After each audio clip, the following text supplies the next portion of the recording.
Hello guys, dito tayo ngayon sa Michigan Lake sa US, no? Sa USA. So hinto tayo dito sa may isa sa tinatawag naming turnout. Ayan, ang ating turnout at ayan, may mga snow pa. So, uh, nagminto lang ako para mag tire check, then brake check. So ayan, at nandito kami ngayon sa papunta kami ng Sault Ste. Marie sa Ontario. Doon kami kukuha ng load. So galing kami ng Wisconsin, USA. Doon sa may Windsor, Wisconsin. So nagano kami dito. Nagpalitan kami ni partner ko, Pinoy. May stock no sa palitan kami. Dumi ng may snow pa guys, oh. Pero yung lamig niya nasa ano pa, positive 2 or 3. So ayan, dito ako yan, daanan to, highway. Diyan nasa ano tayo, no. Yan, papunta nasa around 200 kilometer tayo papuntang Sault Ste. Marie, Ontario. So nasa US pa tayo. So ito yung isa sa mga malalaki, no, malalaking lake, Michigan Lake. Yan, makikita nyo parang dagat na. Parang dagat na siya, no. Makikita nyo may snow. So hapon na dito, 4 PM na, no. So mahigit. So ayan, baba tayo, buhangin na yan, no. So ayan, ayan, no. 4 ano na siya, pero pa ano na siya paggabi na.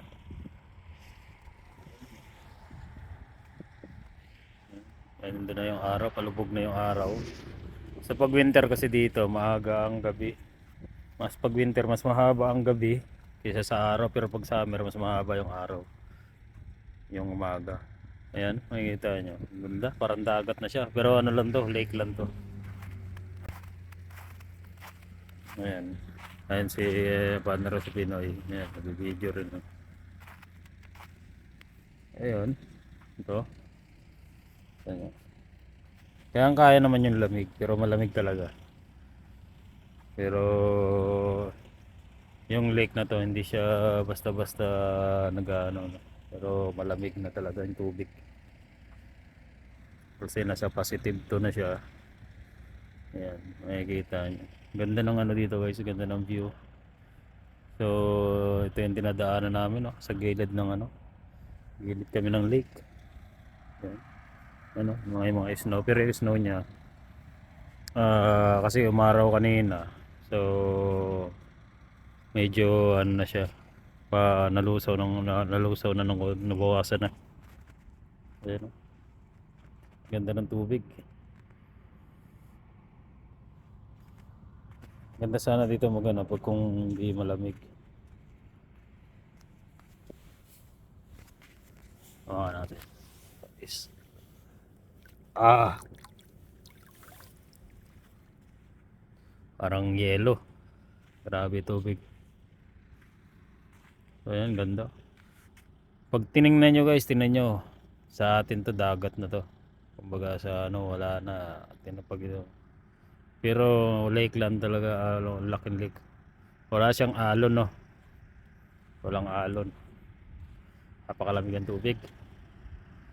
May mga bahay rin dito sa gilid. Ayun, makikita nyo doon, banda. May bahay doon. Maganda yung dito. Maganda yung pwesto. Ayan. Parang pang beach na sa ano. Yun. Yan, makikita nyo siya. Grabe ang takbuhan namin, dire-diretso. Canada, US. Canada, US, walang stop ng no.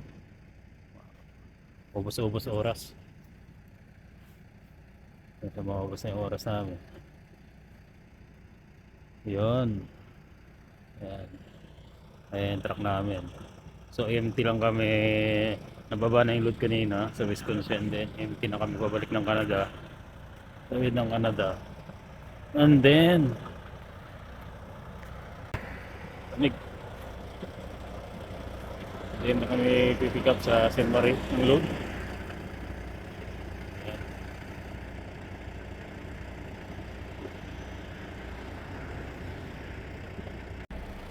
So ayun guys, no, at check muna tayo ng ating gulong. Ayan. Ito pagka winter dito guys, no, halos wala nang, halos ano na yung mga ano, yan na nagsama na yung snow tsaka yung putik lupa, yung alikabok ng kalsada. Importante dyan makikita yung mga reflectors, mga ilaw lalo na sa gabi, kaya makikita yung ilaw. Kaya yan lang malinisan, punasan, reflector, yung ilaw, check yung mga ano, yan tarp namin, tarp. So okay naman siya lahat.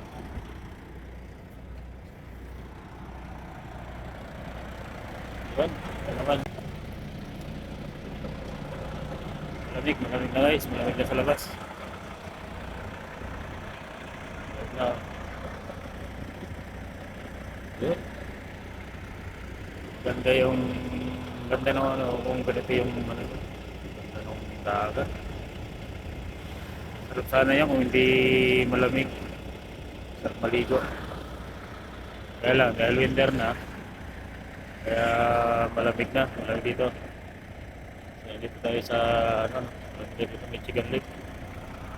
Pero mas matindi yung lamig sa Canada kasi ang Canada, maabot na nasa negative na. Dito, nasa ano pa dito sa Michigan, sa US, ka positive pa. So hindi ganong anong winter ngayong taon. Mati-snow siya pero hindi siya katulad ng mga nakaraan. Hindi na siya talagang bugsuan talaga. Malakas siya. Ayan. Ayan, ganda lang ano to, no? Ganda ng bahay guys. So ayan, dadaanan namin. Ang kalsada namin, no? Ayan, makikita nyo.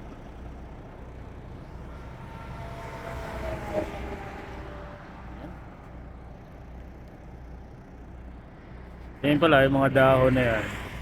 Okay pa yung mga, yung pine tree talagang matitibay pine tree, hindi nagkaano yung mga dahon, no. Yung, hindi namamatay pine tree. Hindi katulad ng iba, wala na. Iba nakakalbo na, nagano na yung mga dahon nila. Mga katulad nyo. Pero pine tree matibay pine tree. So yun lang guys, no. At diretso tayo sa ating biyahe papuntang Ontario para mag-pick up ng load. At tatawid naman natin ng going to ano naman yun, going to US, North Carolina, yung ating load na kukunin sa Ontario. So yan lang guys, no? At maraming salamat sa mga sa patuloy na sumusuporta sa ating channel, The Nelson Vlog. At yun lang, maraming salamat.